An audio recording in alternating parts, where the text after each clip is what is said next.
and he has one last year of his dad taking a buck up in Ohio, I believe, right? It was Ohio, right? Was that one of the first times that you guys had sat together for a film? Not one of the first times that we had sat together, but it was our first successful sit where we actually got a kill on film. Yeah, and that was one of the best videos I had watched before deer season this year. First deer hunt. Right. We did a couple of turkey hunts, but they didn't put them on YouTube. But yeah, first successful deer hunt, and we appreciate that. It just kind of fell in place and had plenty of footage to support it to make the video, and it just all fell in place. So. Well, hey, let me stop you there for a second. We finally got live on everything, so I see it. I seen it pop up. Everything's good now. I had a time when I changed it from 6:30 to 6:45. It went haywire everywhere across the board. So everybody that's just now joining us, sorry for the delay and getting online. You got a bunch of rednecks over here. We're good at killing deer, but we ain't real good at this technical stuff. So hey, there you go. Me too. The boys from Slim Reaper Productions are here, and we've been going through a few things. You'll have to go back and listen to the first 8 minutes of the show to catch up on where they're at, where they're going. But we're talking about their grizzly bear. Yes. I'm all over the place. Sorry, that screwed me up. So anyway, back to the show. Sorry for the interruption. No, I mean, again, like I said, apologize for that. But when you guys, so, you know, and I was thinking about this the other day hunting with my dad, and it's probably the same for you too, Slim. When we were growing up as kids, it was all we could do to get away from our dad, you know, when we got to that age of accountability to go out in the woods on our own. And now I find myself, now that I've got behind the camera, going with my dad more and to try to enjoy those moments and capture those moments. So it's little things like that you can pick up on that is a very positive thing for, like, I didn't shoot no footage this past time I went with my dad, but just sitting there enjoying the outdoors with him is something else you could do, because we do it in turkey season, but deer hunting, you lose that. Definitely. Yeah, it's something else for sure, especially when it all comes together. But just spending that quality time, you know, good or bad, or unsuccessful or successful, I should say, it seems like it's always worth it at the end of the day. Well, I know we've talked a lot about that, Nick, and the mount the memories thing that we always speak on. It's a lot different when you're able to do it with your dad. I know for me, I've been able to travel the last 10 to 12 years, especially with Dad and Uncle Wilburn going all over the country. And we go, I mean, wide open in November and December, chasing deer all over the country. And I was thinking about this the other day, that what happens when, you know, you get up there and you want to chase a big buck, but your dad knocks one down. The first thing on my mind is, I want to go over and see his buck. I don't care about mine no more. I want to go see his. But it's the same thing, and I'm sure it is for you two. It's the opposite for my dad. My dad wants to see me be as successful or more successful than he is. And so that's pretty cool that you can get to a point in life where you can appreciate it as much for each other as you could for the other. So. Right. Definitely. Yeah. I'm thankful to have a dad that'll let me follow him around with a camera and constantly bug him and tell him to do this or do that, or, you know, help me out with this, or, you know, just. Oh, I can only imagine the first few times. Get that camera out of my face. We got to get this deer killed. I ain't worried about that camera. Forget that camera. Let's go. It was rough. There was some. We won't go too in depth, but there was some, we'll just say, ass chewings and stuff. I remember a couple of times just saying, "Don't worry about the film. I'm going to shoot." Oh, I love it. Well, tell us about how, you know, did you go to the Yukon before now, or is this the first trip up there for you?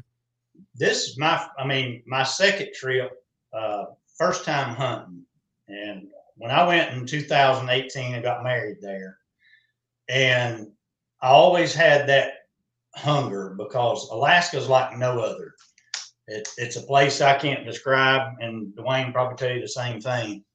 When we were there, I was just like, I'm going to come back and I'm going to hunt. I'm going to hunt this place. So I started saving and you know, lifelong dream. And technically we were going moose hunting. That was the whole, and that's what we were doing. and we just happened on the bear. So it's always been a lifelong dream, and to say the least, it's something that's going to have to be redone because we didn't fulfill all of our dreams. So going back all the way to 2018, you guys had this you had this trip planned in the back of your mind that you were going back. Yeah. And I guess early September is the time that those moose are rutting, kind of like the elk. Yes, sir. Yep. Yeah. And then I guess you found an outfitter, or how does that work in that part of the country? Well, I just kind of started looking on the internet, trying to find an outfitter. Even when I was there the first time, I tried to get a lot of literature, a lot of, paperwork, just trying to find something. And I'm not going to lie, it's expensive to go there. Looking back now and going through it, I kind of see why, because everything you do is mostly by plane.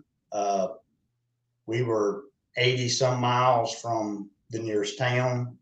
So when they take you out, they set you out. It was so funny when I got out of the plane and the plane left, and I looked at the guide and I said, what's the most annoying thing here? And he said, no, what's that? And I said, my ears are ringing. I said, because that's all I hear. There's nothing. It's total silence. So I get where these hunts cost a lot, but it's definitely remote, very remote area. Now, was y'all on horse at the time when y'all got there, or was y'all on Argos, or how did that work out?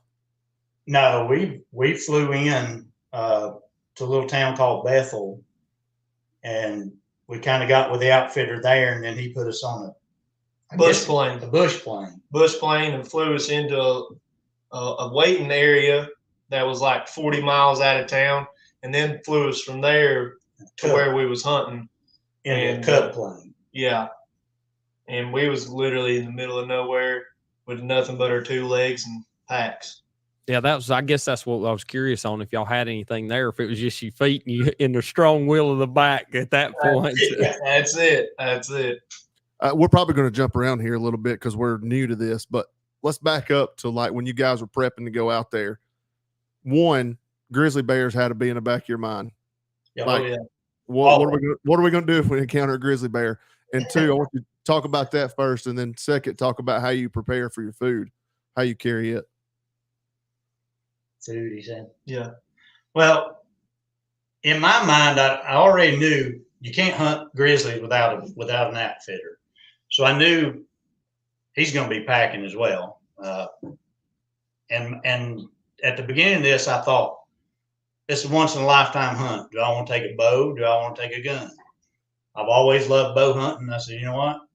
It's going to be a bow. I'm going to take a bow. And at one point I thought, maybe I should take a gun just in case.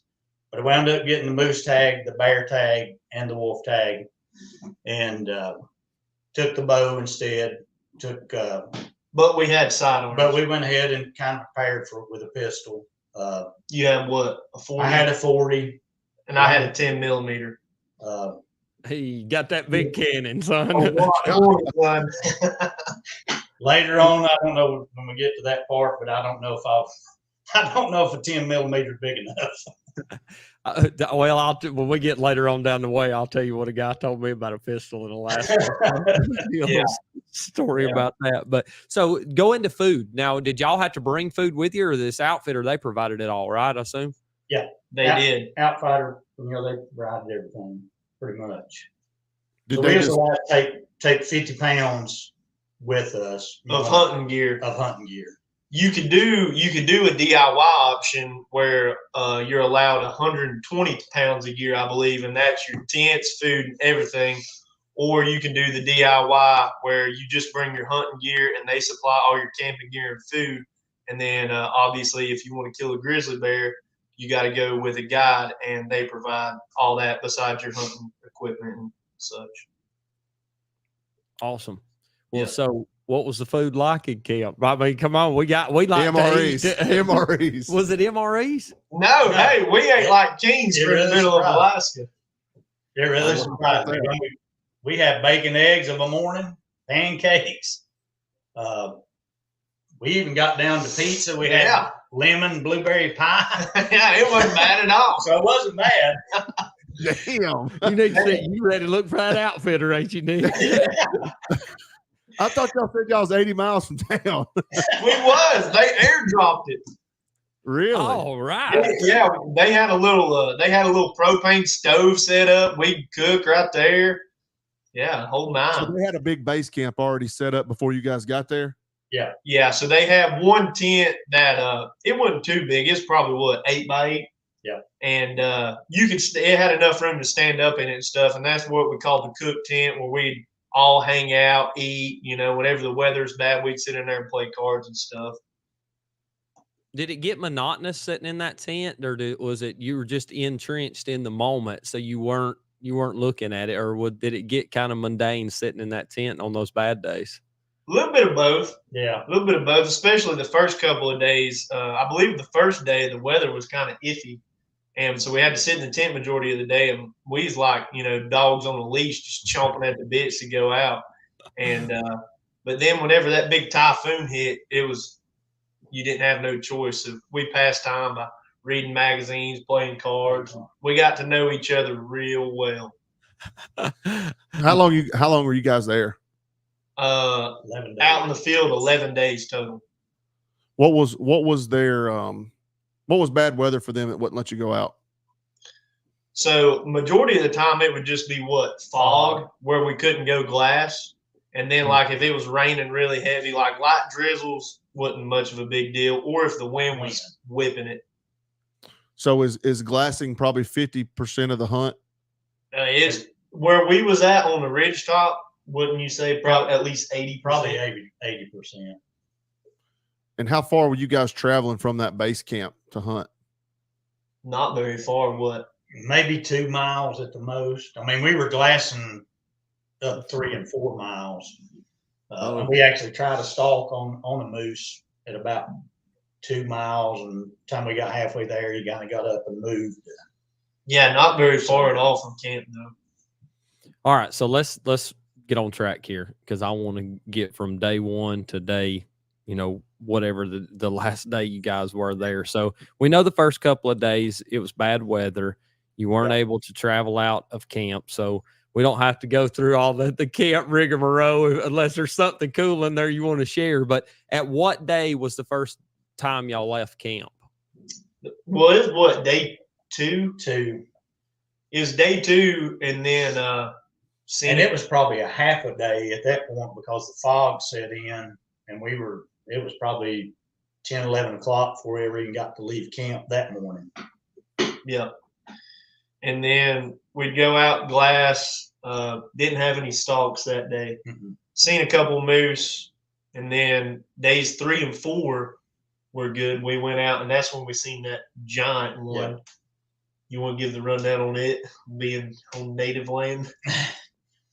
Well, we spotted that moose probably at about 3 miles. One of the guides did, and huge, very, very huge moose. And my first instinct was like, well, let's go. And, the guides are kind of discussing back and forth whether they should go, whether they shouldn't, whether it's on the line. And it was kind of borderline of the native land. You can't hunt the native land. We were still like bloodhounds. We were ready to go. But at some point they're kind of discussing and said, there's no way we're going to make it over there in time. And in the back of my mind, I'm thinking, man, we walked 20 miles around here. We can get there. After walking the terrain a little bit, no, it's a lot different. So you can spend an hour walking a mile out there easy, because when you get down those bogs, it's just. But long story short, we saw the moose, saw it bedded. He was bedded for 3 or 4 hours. We actually went into camp, saw some other moose, got up the next morning, the same moose was bedded in the same area. We just couldn't get to him. Dang property lines in the middle of Alaska. They told us that he was on native land. We said, we're 80 miles from civilization. Y'all gonna put us on the property line. Hey, that's true outlaw southeastern hunt right there. Gonna get right close to the property line. I guarantee you. Gonna tiptoe the edge. Right? Yeah. But he was a giant moose. They estimated him at like maybe 72, 70 for sure, though. That wide, 70 inches. God Almighty, that is. Now, what in your mind? Now, you've never been in the wild hunting moose, either one of you. What in your mind was the first thought when you saw something that big? I mean, you're talking 3 miles. You spotted this animal. Hell, we don't see a deer 100 yards most of the time in the southeast. So you've seen an animal 3 miles away that you potentially, had it been on land you could hunt, could have harvested. What was the thought in your head for that? Oh, it was, at first we thought it was a bush. God said, I got a moose up there. He said, if y'all are willing to walk. And he pointed us out, and we said, bull crap, because, I mean, it just looked like a big old bush laying there. Yeah, bush laying there. And then all of a sudden that bush turned, and we said, oh, my God. That bush is moving, Elrond. Yeah. Now, this is a good time to stop, and of course, we'll go into more equipment as we move along. What glass were you using to see a moose at 3 miles? So we just had what do you got? 12 by 50? 12 by 50 vortex. And I've got 10 by 42s, and you could see it clear as day through them. And then the guys, they had some spotting scopes. I believe they was like 15 by 60 powers or something like that, where you could really zoom in and really get a good look at him. Were they using any kind of MagnaView or a clip-on for your phone or anything? No, I wish I would have had one. I've seen one they've been advertising on Midwest Whitetail. It's called a MagnaView. It's like a clip, a metal plate you put on the back of your phone. I looked them up. I thought I'm going to have one of those. And I think I might stick with that $30 Amazon job because they're about $180. But it's it's the quickest attachment made. I mean, it's just you pop a cap just like you would a scope cover, and one side's a magnet, and you snap it on. So yeah, that's one thing I thought. I'm sure you wish you'd have had that for those spots. Definitely. Because, I mean, the camera, it ain't going to pick up that far. And so I did get some video through the spot and scope on my phone, but it's easier said than done trying to hold that, especially when it zoomed in up to 60 looking at something 3 miles away. You move down, you think you're moving the right way. You should have moved up, you move right, you should have moved left. I know, I've tried that in the Midwest. Yeah. Let me ask you guys this. Do what? Go ahead. I was going to say we did get some video of him on the phone, and he's a Mongo. Let me ask you this: when you guys were glassing most of the time, were the grizzly bears ever a thought in the back of your mind, or did the guides always set you up in a good place that you could see if something was coming up on you? No, most of the time we could see pretty well around us, and we was on the hilltop. Most of the time we had those altars below us, so we would have heard them coming. Yeah, regardless. What's an altar? So it's like easiest way to describe it. It's just like mountain laurel. It's a laurel thicket. Yeah, pretty much. Okay. And in my mind, I wasn't too concerned of the bears after the first day or two we were there, because the guys we've not seen no bears all year. Yeah. So I'm like, okay, I'm carrying a 40 for nothing. And the day I got the grizzly, we got on the stalk, I left mine at camp because I'm like, I don't need to carry this. Yeah.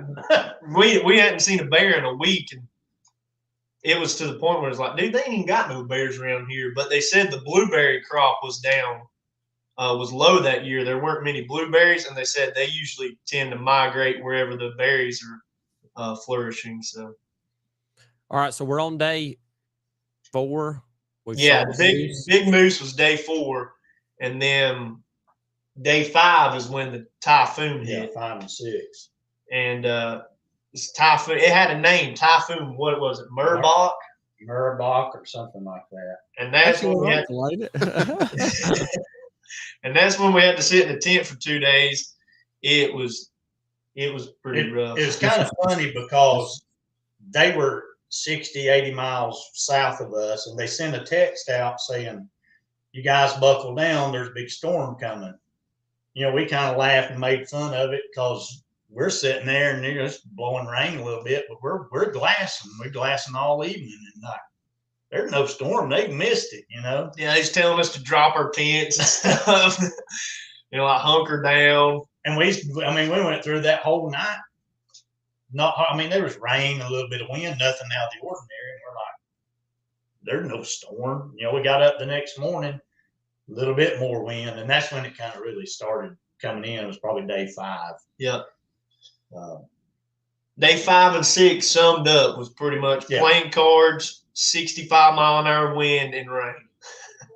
in a wall tent. A typhoon is a Pacific hurricane. Is that correct? Pretty much. Yeah. Google that, Caleb. I think it is. I think it's a Pacific hurricane. That's what they call it on that side of the country. So, in a wall tent, right? Yeah. Well, it wasn't even a wall tent. It was just a Cabela's regular just an old Cabela's tent. 65-mile-an-hour winds. What was the temperature? It was 45, 50 degrees. And y'all, I'm sure you guys had that's all you wore was rain gear? Pretty much. The whole time? Yeah. We learned on about day 3 or 4, the guy, that's all he wore. And we was like, why are you wearing just your rain pants and rain jacket? And we found out real quick. I pretty much wore mine about every day. Yeah. What kind of rain gear? Kuyu. There you go. Plug.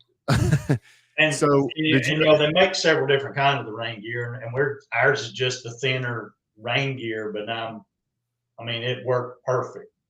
Those guys are using a lot heavier gear, of course, because they've been there. But we found pretty much about every day you wore rain gear. One guy, so we had a guy and a packer, and the packer, he wore fishing waders, hip waders. Daily. I assume he wasn't built like me or you. No. So did you guys have a dry stench of clothes on? The rain gear worked pretty well for you? Oh yeah. It was it was definitely exceeded expectations. Okay, well that's good news. What kind of did you guys run the crispy boots up there? I did. I had the Ken tracks. Yeah. Okay. Yeah. I've heard a lot of people talking about that in that region of the world, the Ken trek. That's a popular name. I know Crispies is big in the turkey hunt world with what Dave pushes, and you've wore them, and I think Cody's got a pair. But that's those Ken treks must be something special. And going to a place like that, we realized how important it is to have a good, reliable, waterproof boot and gaiters and the good rain gear.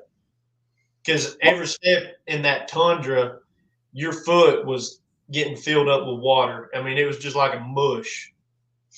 How that had to be hard to walk in. Dry days, it was wet. The ground's wet. That had to be so hard to walk in. Hardest stuff I've ever walked in by far. And the guide made perfect sense, and it does and the only way you could really explain it is he said, take a wet mattress and lay it on one of these mountains and just try to walk on that mattress continuously. And that's kind of what it is. Yeah. Right her to the bottom in North Carolina. So when you guys got there, I'm going to start real quick, Alex, before you go on to day 6. When you guys got there, Slim, since you hadn't been there, right? Nope. Was it everything you thought it was going to be when you guys landed, or was it? It was. I had pretty high expectations, but within reason, because I've seen some of the West, like Colorado, Wyoming, Montana, but it was just, it's like he said earlier, it's in a category of its own. I bet. Yeah. So we're on day 7. We finally got out of the tent. The cards is put up. The butts is ready to get moving. So tell us about day 7. Yeah. You want to start it off? And I think that's kind of where it was day 8 when we got married, right? No, it was day 7. Day 7. Yeah. So after the storm blew through, a couple evenings before the storm came, we saw a really nice moose way off about a mile and a half. And a funny story behind that is we saw that moose, and I'm like, it's 7 o'clock. It gets dark there around 9:30. Shooting light anyway. And I looked over and I was like, we can make it.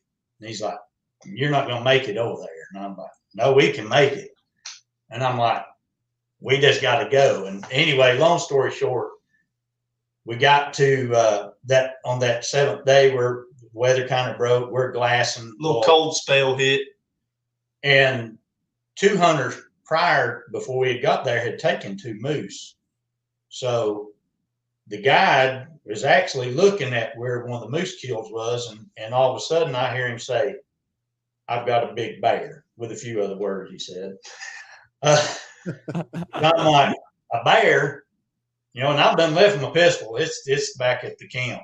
And I was like, a bear? And he's like, yeah, big blank bear. I'm like, I got to look at this. So I'm trying to look through my 12 pair, you know, and I can't see it. Of course, we all start looking at it, and he kind of shows me in the spotting scope, and then we see it. And right away, he's like, that's a big bear. And we realize it's a brown grizzly. And it was eating on that carcass about a mile and a half. Yeah, about a mile and a half. Same place where we saw that moose. And I said, you know, we can run and get there or whatever.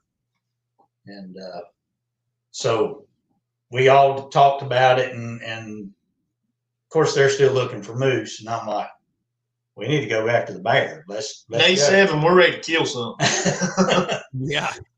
So we decided we got all our stuff together and kind of ventured off down in there. Well, when we got down to the bottom where I was wanting to run across, like a couple days later, I was like, we can run and get there and get that moose. Well, I got to find out what it actually was in the box, because it's just soppy water you wade through. So it's not like, oh yeah, I can just walk over there. Took us about an hour and a half, I guess, to get about a mile. Yeah. So it's a lot different terrain than what I thought. And they, you know, looking back now, like, hey, the guys knew all along what it was. Thankfully, though, that bear was on a moose carcass, so it wasn't going nowhere. So we had plenty of time. Now, did you circle? Was you able to go straight to it? The wind was in y'all's face, or did y'all have to circle it? Yeah, we had to hook around and get downwind of it, and then we got above the bear and was able to slip right in. All right, now ain't this just slip right in, but you didn't just slip right in on a grizzly bear. Now I want to know the details. Now, well, we eased over the ridge. I didn't know if you wanted to get to that part. Yeah, we want. You're on the bear now. I want to hear about this bear. So, anyways, we go through this bog, and we realize, we got to would have been north of the bear to play the wind. So we go around, we get up on top, and we get within probably 200 or 300 yards above him. And I looked at the guy, I said, you think he's still there? He said, oh, he's going to be there, because he's going to be there for a couple of days. He's foundered. So we drop our packs, getting our stuff together, and I get mine. And then I've got the packer, which is actually, he just became a guide while we were there. He's beside me, and I've got the older guide that's with Slim. And so they kind of have a discussion before we go. Said, now look, me and you're going to walk side by side. We're going to go up and go down this ridge. Slim and Dara, the other guys, are going to stay together. When you take a step, I'm going to take steps, this kind of thing. And I'm okay. So we get about halfway going down. We're within about 150 yards. And both guys are packing. Both guys are packing. Big rifles. My guide, Sam, is carrying a 454 elephant gun. The guy behind is carrying a 358 or something. I don't know exactly. He's packing 10 millimeter. Okay, I'm here with a bow. And we get within about 150 yards. He stops and he says, a couple things before we get down here. He says, first of all, if this bear, you shoot it and it runs into these alders, which is ivy thicket we call here, he said, I'm going to shoot. I said, I don't got a problem with that. A lot of guys have a problem with you shooting. I don't have a problem with it. He said, first of all, you don't want to be in there tracking a bear that's been shot with a bow. Of course, I said, I'm all for it. Yeah, they said, a lot of times when it gets in that thick stuff, it'll make a hook. Yep. And it'll get above and downwind of whatever's tracking it and hunting it. And a lot of times it'll set up and wait on it to come through, and it'll You kill become it. you become the hunter. While you're crawling through that thicket on your hands and knees. So I'm telling you, I said I'm good with I could that. not imagine. Like, I mean, you guys going up to this, getting within 100 and something yards, you had to get the nerves had to start going. You probably had to get some paper out of the bag and make a pit stop. I mean, come on, Slim. Did you make a pit stop? Did you get nervous? Oh no, son! My adrenaline was pumping. I was ready to go. I was like kid, just glued to the screen, just waiting. I mean, was you worried about Pop slipping down there in front of you? Like, oh shit! I don't think he was worried at that time. No, shoot, no. I wanted to lay eyes on this thing. I think he was worried about himself. Hey, I had my pistol. I had my pistol on me. Oh my goodness. I'd have been hunting a Snops bottle at that time, 150 yards from the grizzly bear. Where's it at? Y'all just have to sit here. Y'all holler when y'all are done. Y'all let me know when we get inside 150, boy. I'm gonna take about 4 shots real quick. And the funny thing is it was surrounded by all that thick stuff, and it just happened to be in a little, like, not even a half-acre meadow right there. So we didn't see it until we got within 75 yards. Or what, like 50 yards? 50 yards of it. And just surrounded by all that thick stuff. It was pretty handsome. So y'all are at 150 and y'all start the descent. Talk us through that. Yep. So after he told me about it, if it runs in the alders, he's going to shoot it. The next thing he says, of course, if the bear turns toward us, I'm going to shoot it. I said, most definitely. I'm not carrying nothing but a bow. And the last thing was what kind of threw me off was he said, look, if anything happens, my cell phone is in my pocket. He said, and I've got the little Garmin. He says, text Logan, which is the pilot that flies us in. He said, tell him. And he said, press the SOS button. And I looked at him for a minute and I'm like, this is real. This is game time. Started showing us what are they called, tourniquets and stuff. It's a white tail at this point. Yeah, we're going to war here. So I knew at this point this is serious. This is a serious matter, and I realized, hey, I'm about to be in front of a grizzly. And so we go on down, and he looks at me. He said, "What kind of range you want to be?" I said, "Well, I want to be 20, 30 yards." So we get down there, and this guy, and he's a packer. He's getting ready to get his guide license. This is his first bear hunt, just like us. The older guy, been on several bear hunts. He's hanging with Slim. Him, Slim's safe, so we're bait. We get down, and he's got Slim's rangefinder. He said, "I'll range for you," and he ranges. He says, 25 yards. Well, me as a bow hunter, I'm like, there's no way that's 25 yards. I'm like, that's 50 yards. Whoa, hang on, wait. So I had to stay behind. I was like, yeah, y'all was at 25 yards, and he wouldn't let me come down there.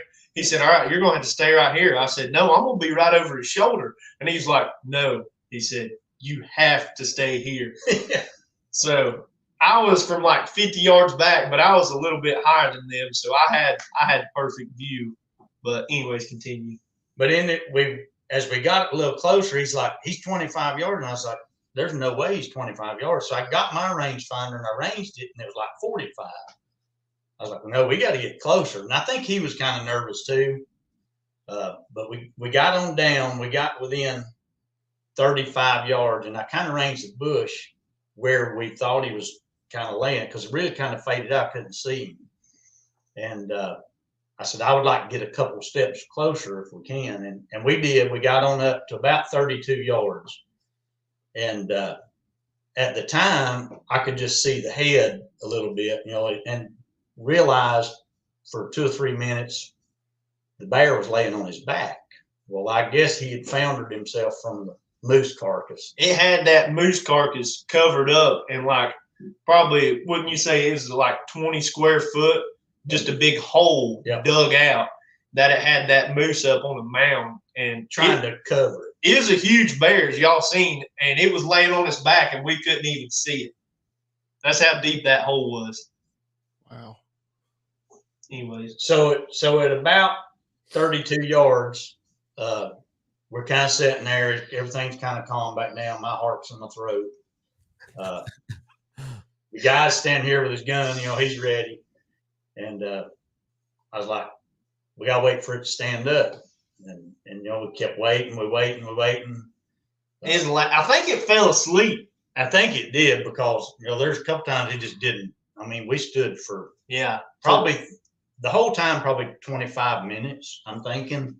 And we didn't see it for the longest time. And then all of a sudden, we was all focused on the moose carcass, the big old mound that it had. And all you see is just a big old paw just swipe up at some flies. And the claw looked as long as your fingers. And I looked at the guide and I said, holy. And he said, yeah, that's a big blanking bear. And it's just laying there and it just come up and it just swat at flies. And I got it all on film. I mean, I zoomed right in and it's just, all you just see is. And so that really just shoots the heart rate right back up as soon as you get calmed down. Could you see that when he was swatting, Barry? Oh, yeah. And that's kind of when I was like, oh, shit. Because all I could see was claws coming up, and it was kind of swatting at the flies. Now, I looked at my guide, and at that point, I was like, am I the only crazy SOB in Alaska that is 32 yards of a grizzly bear with a bow? And he kind of laughed. He's like, you're here. I said, that's right. Was y'all having to be like super, super quiet during this whole time? He was. Yeah. Thankfully, there was a little bit of wind, and it was just crossing us in the face. But kind of at the end, after we kind of discussed, the bear kind of sits up, kind of on its butt. And I realized that bush is right there in the way. So I drew back because he's like, it's going to stand up. He's going to stand up. So I drew, and I'm sitting there waiting. And I think the other guy had asked Slim. Yeah, he's at full draw, and the bear was just sitting there on its butt. And he said, how long can he hold that thing? I said, I said, I don't know, 45 seconds, a minute. He said, well, it's getting pretty close to that. And it seemed like forever because I was holding, and I was like, I got to let down. So when I let down, the bear just still sitting there, and then it kind of throws his head up, and you'll see it on film. He's kind of like he's winding, like he's trying to smell. The wind did swirl at that moment too, so we thought that she might have caught wind of us, but she was just, I don't know, just sniffing around. I think just sniffing around. Yeah. But then it kind of sit on up, and when it did, I drew back again because I knew, I said, this is going to happen. It's going to happen quick. And when I drew, I'm waiting, and it got up, and it was buttless toward us. So I'm like, quartering away hard. I can't shoot.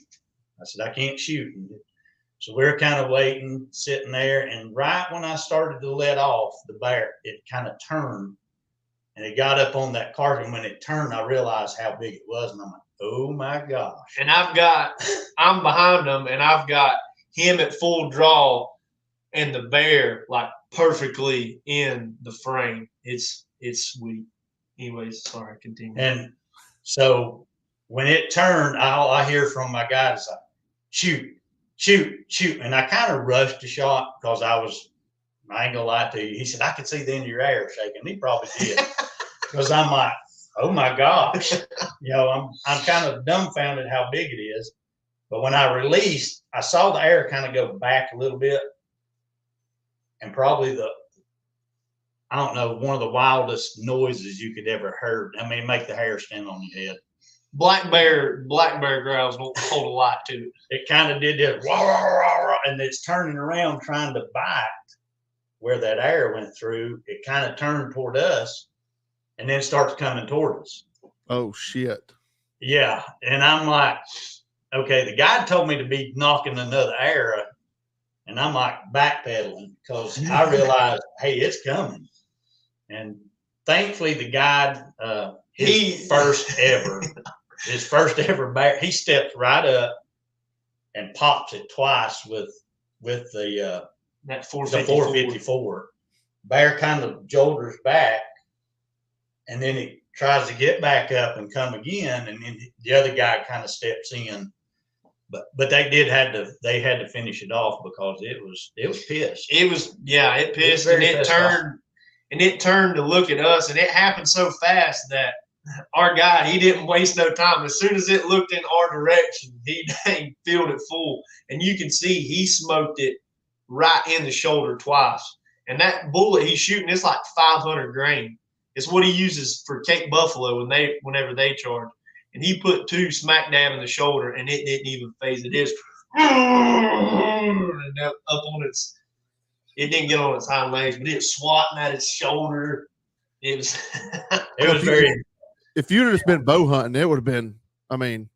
Oh yeah, it could have been over. bad. Yeah, it could have went south real quick. And that goes back to the pistol.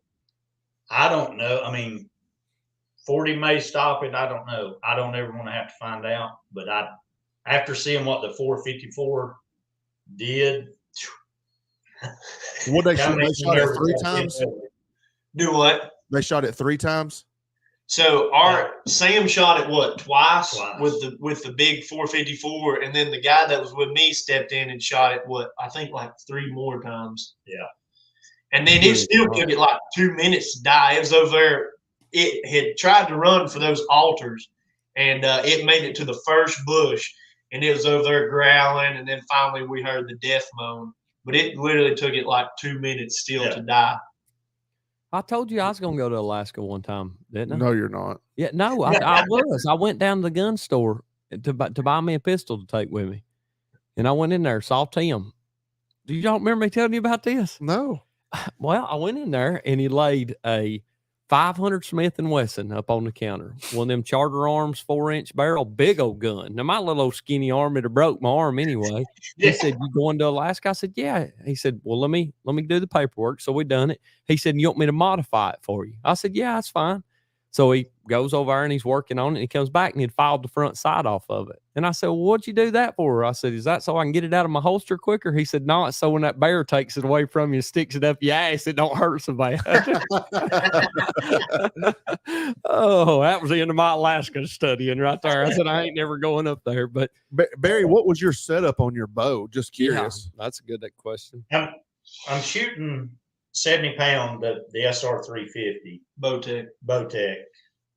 It's about 450, 475 grain total. Put more than that up there. Well, cut on contact broadhead, I assume. Yeah, shooting iron wheel, the fixed broadhead, and actually solid 100 grain. Solid 100 grain. The broadhead did its job. I mean, it went through the bear. I couldn't even find the arrow. Knocked a big old hole. Part of its liver and lung was hanging out of that hole that it went through. It's just like any, most of your bow shots, something's going to run. I mean, it did its job. I was very impressed. It was definitely a lethal shot, but it was just a matter of wanting to track it through all them altars and stuff, or have it lay right there. Now, correct me if I'm wrong on this. The reason a lot of people don't want it dispatched with a firearm after the fact is if it's dispatched with a gun, it doesn't qualify for Pope and Young, correct? I don't even know. I think so, something like that. Something along those lines. Either way, you shot and killed the bear with the bow. They just put it out of its misery with a Pope and Young can forget that. He's saying he would have killed it with his bow, but he just saved their lives with the gun. I think that's the deal with people when they go after a bear or whatever it is. They don't want it hit with a rifle for that reason. But so all this is over with, and in a matter, I'm assuming, of a matter of minutes. I mean, this all takes place in just a few minutes. Well, then the work starts, right? Yep. Yeah. So talk us through that process, and if it's really true, when you skin a bear out laying down like that, is it like remind you of skinning a man? I've always heard a bear that size. It's like skinning a man. Biggest man I ever seen. It looks like a big man. It did look like a big old human laying there. So yeah, after kind of everything sizzled down, it's we kind of gathered back and got our stuff, and then Got some pictures. Got some photos and got everything. But yeah, when we started skinning, and of course we fell in and wanted to help too and skin it. But after it was all skinned out, yeah, just from its knuckles and stuff like that, it's kind of not good to look at. What time of day was that when you guys went in? Killed it. We killed it probably around 11:30ish. Yeah. It's actually on my birthday when we killed the bear. Yeah. Happy birthday. So What all did you get off of it? Go ahead. What all were you able to take off of it? So we took the hide, took the head. In Alaska, you got to take the skull. You don't have to take any of the meat. I didn't want any of it because it's been eaten on 11. It stunk. It stunk. After After eating on that moose carcass, it was not pleasant. And thankfully, in Alaska, you don't have to take any of the bear meat if you choose not to. The moose is a completely different story. I think with the moose, you can't leave no more than 5 pounds of scrap meat on them. Yeah, but the bear, I guess they just want them gone. And like I said, it ranked. So y'all got it dressed out, and I guess you rolled it up. And you had a pack mule there named Sam. It sounds like. Yeah. Well, I tell you what, I'd hate to have toted that stinking joker off that mountain. How much you think that bear weighed? I would guess probably maybe 600 pounds. Good God. 6, 7. I'm not for sure. I don't know. Probably maybe not 7. Somewhere's in there. Was the guide impressed with how big it was? He was. I mean, of course, there's bigger ones there. There's a big old. They said it was really old sow, and I got. I don't know if y'all seen the video of its teeth. It was all brittle and busted up. Gnarly. It had a huge old head on it. It wasn't real long, but like I said, it was just big old fat sow. Well, and how they kind of age it is by their ears of how far they lay down on their head, which I mean, it was just huge. But that's one of the things they said, that they look for when they're looking for a mature bear is the ears, how far they're laid down. And I don't know if he got it on video or if it's on the phone, but we did get a video. I think it may be on the phone where the bear is kind of through the spot and shaking itself off, and you can kind of see the ears and the whole head thing, and it's a really cool video at that point. So back to camp at this point, how long did it take y'all to get back to camp? It was 4:30, I think, when we got back. Yeah. So no walking in the dark. No. That's probably walking in the dark, got us a bite to eat, and then it was right back to glassing for a moose. Because that was arguably the best day we had at our chances of killing a moose after that storm broke, and it turned out to be that's probably the prettiest day there. Yeah. It did end up raining. It rained every day we was there, but we actually got on a pretty nice moose that evening. Yeah. Ran out of daylight. So going to day 8, that was the whole goal, was to get on a moose. Yeah. Yeah, and then kind of started to crank it up a bit. We was like, we got 2 or 3 days left. Me and Dad, we was really chomping at the bits, and we ended up just glassing from camp a lot. Actually, saw a ton right from the camp. Saw the most moose actually probably from right there at camp. I think the one morning we saw like 11 moose just right there at the camp. Yeah, and saw a couple big ones. No cow calling to them to try to get them to come closer? They did. They got a little more aggressive. The guys did toward the end because they were trying to, make it happen as well. Lots of raking.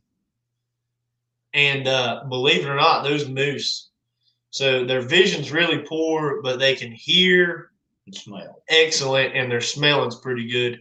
And they'd sit there and they just had an old stick with an oil can taped to it, and they'd rake on them altars, and those moose could hear it. We had some come out and just look in our direction from like 2 miles away, and it was amazing at how far that sound would travel and how far that they could hear it. But yeah, lots of raking, not as much cow calling, but just never could get one to commit to come into the raking wanting to fight.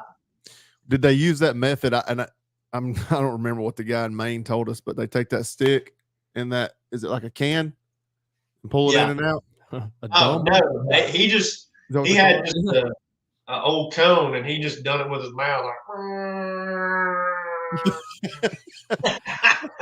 I should have let him call. You ain't never heard of that before. You ain't never heard about us going up there on the mountain in Amicalola, and Mike Ritchie had that dumb bull had a string in a can, and he had he'd pull a string. That was making a bear call. And there's a lady from Sweden or something kept next door, and Mike was pulling on that thing, and it'd do that. And she come over there and she said, "Have y'all heard that bear around? There's somebody got a bear on a chain around here." And Mike said, "No, but I got one on a string." Make that racket of that thing. But no, that guy in Maine told me that they use some kind of stick method like that with a big can or something.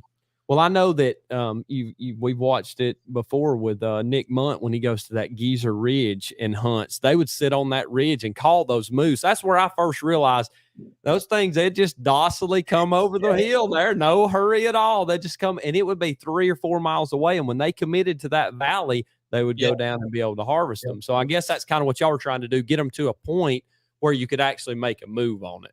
Yes. And we had a couple that actually, they didn't fully commit, but they made their way into a valley like you was talking about, that Geezer Ridge.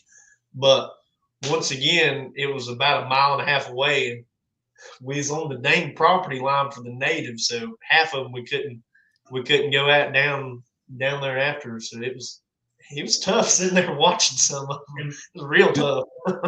And of course, they'd try to hunt some of them. They would see them. It's weird because sometimes those bulls would just hang with those cows, and they may hang in one of those alder thickets for hours, just locked up like a buck. We try to make a move on. We saw one morning after we killed the bear, actually, and it was from camp.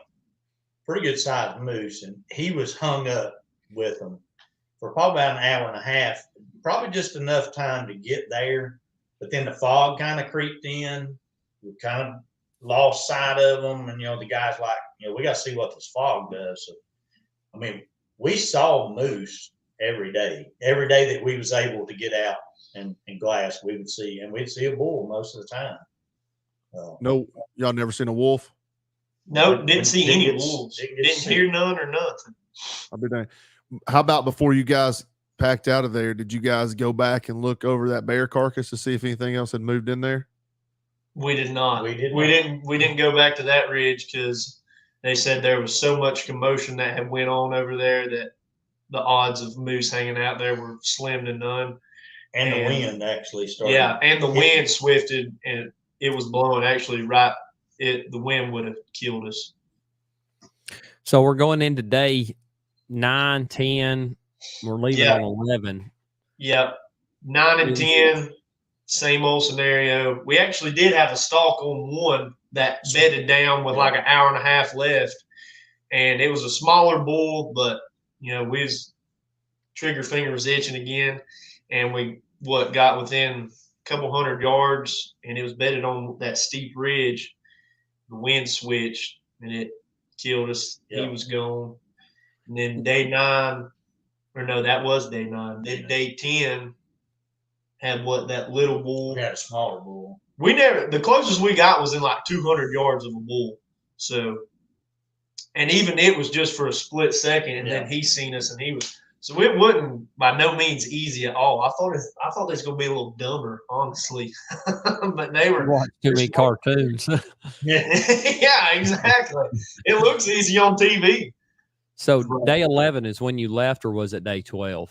Day 11, we hunted that morning, glassed that morning, and then flew out midday. So I want to stop on day 11 and to ask you both a question, and I want you individually to answer. When you woke up on day 11, what was the thought in your mind? Was it a successful trip in your mind, Dwayne, thus far, or was it a longing for more? I'd say a little bit of both. It was definitely a successful trip, with the grizzly bear and just getting able to experience something like that and having some close encounters with some moose. It was most definitely a success. I actually told Dad the night before on day 10, we was glassing this ridge that we had glassed. It was probably the third or fourth day in a row, and we hadn't had much action that day on day 10. And I think he said something along the lines of, "I'd like to look at another ridge or something." I'm burnt out on looking at this ridge, and I said, Pops, there'll be a day where we'll sit back and say, "Man, I wish I'd glassed that ridge one more time." So it was definitely just soaking all in the experience as a whole. It was definitely a success, but it did leave that ambition to get a moose on a trip here in the future. How about you, Barry? Kind of the same sentiment? Yeah. I felt like it was definitely an accomplishment, but at the same time, I guess the biggest thing was playing my mind is, they called or they texted in and said, "Hey, we want you to kill a moose. We want you to stay till you kill one." And I'm thinking, I got to get back home. I got to get to work. I got to get stuff done. Dang, I want to kill a moose. That kind of weighed on my mind a little bit. In the end, I knew, hey, I'm very successful to get to take the Grizzly. And when I got up that morning, I thought, I've got the opportunity, and they did. They wanted to stay as long as we could to get a moose. And my thing was, I'm playing. I gotta get work done. I gotta get back to work. On top of, we don't know if we're gonna get stuck here 2 or 3 more days or a week. Right. So I was kind of thinking, I hate to. I said, but I guess it's part of it. At some point you got to call it quits and call it end. And so I guess it's unfinished business, and I'm gonna have to go back. Hey, I love it. Speaking of which, I guess she's ready for a bath, though. I bet she's ready to take a bath. And it was funny because one of the days we were in the tent, the guide said, "Boys, what would you choose? Would you choose a shower or beer and pizza?" Of course, we all said, "Well, we'd take a shower." But it was so funny when we got back to the bed and breakfast. Me and Slim, we're chowing down and drinking Cokes, and I'm like, I guess we'd have took the beer and pizza because we ain't took a shower yet. So what's some of the biggest takeaways you think that you could go back out there this next time with that you learned, like even going from setup to everything? Gosh, I don't know. I got one. Insulated boots. My toes about froze off. And self-diagnosed, of course, I didn't go to the doctor, but according to Google, I had stage 1 frostbite called frostnip, and I still ain't got feeling in them puppies. What kind of socks was you wearing? Probably wearing cotton socks. Exactly. And I told him that. Boots ain't got nothing. Your socks is everything. You got to get you some wool socks on. What happened was they got wet in my sleeping bag the first night because of the bottom of the tent. And, they got a little nippy. And I have wool socks, but I was saving them for the hunt because we was just sitting in camp because that first day was bad weather. And so they got cold. And it ain't like, whenever your toes get cold deer hunting, you come home and warm them up. Well, there ain't no heater out there. Sure ain't no campfire. So on day 2, they went numb, and I didn't feel them for the rest of the trip. It just tangled. Oh, man. It's so funny. They gave us a list at the beginning, and it said, right in big capital letter, no cotton. I'm like, did you not read that list? Well, they're proud of them wool socks. They're like $30 a pop. My gosh. I think he'll buy them now, though. I bet frostbite's a hell of a lot more expensive toe amputation. Yeah. I'm just now regaining the feeling in them. It feels like walking on pins and needles. Did them guys keep sat phones on them? They had just the Garmin, what was it? InReach texting. They didn't even carry a sat phone. I rented one to take just so I could kind of touch base at home.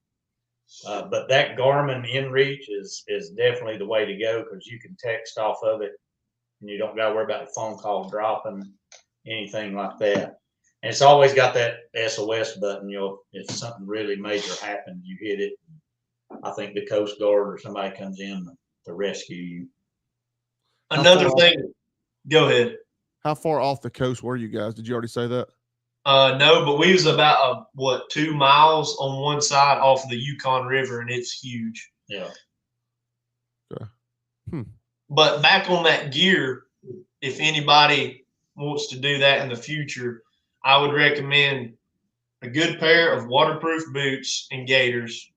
Rain gear is a must. Good packable rain gear, and that puffy stuff. We had the puffy jackets by Kuiu, but any of them, I think does Sitka make one? I know so. First Light does, but that down stuff where you can ball it up into a ball like that, it was game changer for keeping the wind off of you. Now here back home, it's a little bit noisy, so bow hunting it probably wouldn't work too swell. But out there when you're just glassing, it was a game changer. And on my gear, I was comfortable. I didn't really have other than I'd wake up in the middle of the night and water be in the tent. I kept the wool socks, the Kentrex boots, rain gear all the time. The only thing I would say is I probably would buy heavier rain gear for out there. I've always been worried about it being too hot here, but for out there, it's definitely a must. And a big pack. I had the Kuiu, I think it's the Pro Down is what he's calling the puffy stuff. Yeah. Extremely good stuff. And now I'm looking back and you compare it to deer hunting, it's totally different. But for lightweight stuff, I would recommend if I was going out there blindly and just taking advice, number one, you got to stay warm and dry would be the two key factors. And it ain't just with your clothing, it's the same as the tent. You got to have a good sleeping bag. Yes. And good base layers. Yeah. Yeah. What about on the filming side of it, Slim? How would you keep your batteries charged for 10 days, and how do you keep your camera equipment dry? All right, that's a good question because I forgot all about that. So that was kind of a curveball, and I was brainstorming before we left on how I would do that, and I asked a couple of bigger name people. I don't know, do you know the Copeland Creative? Yeah, Caleb. And I DM Caleb and asked him for a little bit of advice on how he does that. If he does, solar chargers or portable chargers or what. And he recommended to just buy a bunch of batteries because most of those like portable chargers and such don't charge those camera batteries well. And I actually bought a portable charger. It was advertised, like 2 weeks life, and just, it was the bee's knees. And it wouldn't even charge one of my camera batteries full. So I had, for my big camera, I just went ahead and stockpiled. I had like 8 of them. And then my GoPro, I had 4 or 5. And then on that little Canon camera I got, I had 4 or 5 as well. How did you keep all that stuff dry? In the field, I had a dry bag that I would like put over the camera whenever it was just sitting there on the tripod. Whenever it'd start raining and the wind would blow, I'd just slip that dry bag over it and buckle it down. And then the other cameras that I kept in my pack, I put them in a dry bag as well. Because keeping them dry is a must. Because your pack, it's going to get wet sooner or later. It's going to get wet. I told Alex on the last podcast we'd done when you guys you'd put a story on there, you guys getting in that plane. I said, it looked like you're riding in a hot dog bun because you could see on both sides of that thing, dude. Yeah, it's close quarters for sure. It's bunched up. I bet it was for your 6'7" self. Dude, yeah, I'm barely crawling that plane. He's like, look, your legs can't hit these cables. And I'm, like balled up. He said, really, they can't touch them. He said, this is how I steer. Your butthole's puckered already because it's like glass all the way around you. And then you can't even, get a little man spread going on. You're going to wreck and kill you both. So Yeah, it's close quarters. How far were those plane rides? The first one out was like 45 minutes, and the second one was probably 20 or 30. Yeah, that's unreal. And they went rather smoother than expected. Yeah, I was surprised. Them old boys could drive in planes, can't they? Yeah. I've watched enough videos of those guys. They can take off in a good driveway. I mean, they don't need long to get on plane and get going.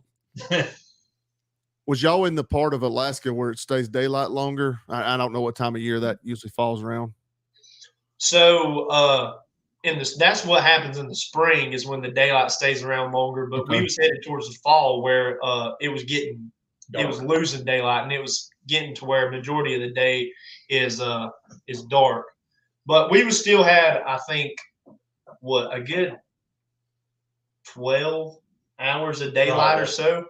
But they told us that every day as it got later on in the month, you would lose on average like 15 minutes of daylight a day each day. Yeah. Wow. That's pretty repetitive as far as how long it takes you to go through it or whatever. That's pretty neat. Yeah. Biggest takeaway for you, Barry, first. What was your biggest takeaway from the trip as overall, looking back on it and being able to soak it in?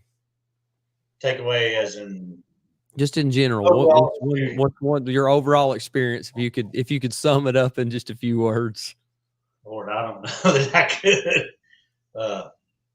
I don't know. It's just it's a very amazing place to go, and if anybody could ever get the opportunity to go, if nothing else, go there and just visit. It's like we said in the beginning, it's a place like no other. I can sit here and tell you, I'm blue in the face, and can't really show you. One of the last evenings we were standing there and we were just taking pictures, and we took, I don't know, 25 pictures. There was no way to capture that in a film as we stood there and looked at it. And I guess bringing that back with me, that stuck in my mind, because, if you've not been there to see it, it's unreal. It's hard to explain it. And I mean, we've got hundreds of pictures where we took them, but none of them can actually explain what it really looks like. They don't do their justice. It's an amazing place. And I've been to a couple other places, Montana and that, but it just, I don't know, Alaska grabbed a part of me that it's hard to let go, I guess. And I'm, good Lord willing, I'll be back there next year. Love it. How about you, Slim? Yeah, so just the experience in all, it was just, I don't know, it's hard to put in, it's hard to sum up, but it's one of those things where you just got to go do it, like even if it's literally what they call once a lifetime trip. That's the easiest way to describe it. Even if it ain't like a moose hunt, maybe a caribou, something, or just going up there to sightsee it and see it in person, it's unreal. For sure. Dang sure ain't North Carolina, is it? Yeah, no. And it will whoop your butt too. Alaska is no joke. It's the last frontier for a reason. So I know, Barry, you got to get that moose checked off the list. What are you looking past that moose? Do you have something else on the bucket list that you want to go after? I don't know. I kind of look for the mountain lion, but I got to get that moose first. There you go. I think it's still number one on my list.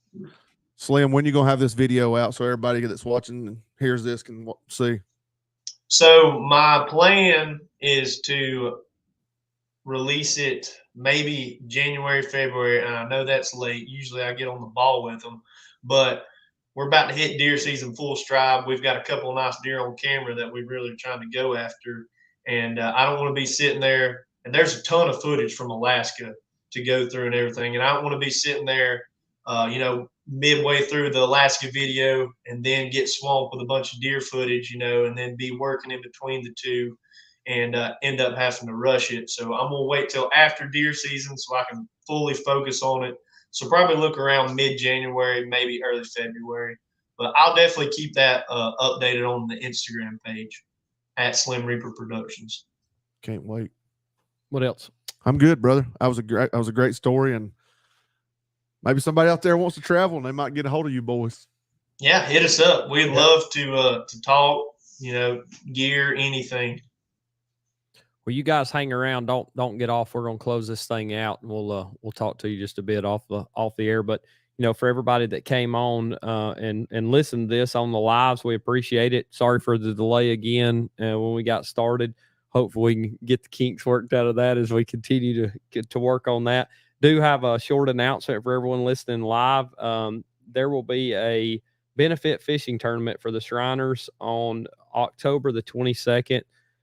It's going to be out of Stamp Creek Boat Ramp. So that's Shriners Benefit Fishing Tournament. You can check that out. I'll drop something on Instagram for that. Chris reached out to me and asked would I announce that tonight, and I told him I would be glad to. So if you got any questions, you can reach out to me, and I can get you in touch with them and go out and support those guys. But as we wind this thing up here, it goes back to show you can go anywhere you want to. You just got to be not afraid and go out and catch what you can and take a chance. If there's a trip you want to make out there, we talk about it a lot, that old saying, just go, just take a chance and line it up and don't be afraid to make a new adventure, because without the opportunities in front of you, you're going to be looking in the background going, man, I wish I'd have done that one day. And I don't want anyone to have to go through that at the end of life and say they've left something on the table that they wish they'd have done. So just load up and go. And if you still able to get out and spend a trip with the old man, make sure you do it, because I know I sure enjoyed going with mine, and I've loved hearing this story tonight from them. So for everyone here at Talk About It Outdoors, we want to thank you for coming and being with us tonight. Come back and be with us when you can. We'll probably be live Thursday night too of this week. So if you're listening tonight and you want to hear it, we're going to do a twofer this week. We're getting back in our old roots again. So for everyone here at Talk About It Outdoors, we want to remind you to smile as you go, but don't forget, mount the memories. All right, podcast's off. Bye, everybody live. Bye, everybody live. You guys wave at them. You tell them bye. Thanks for tuning in. Yeah.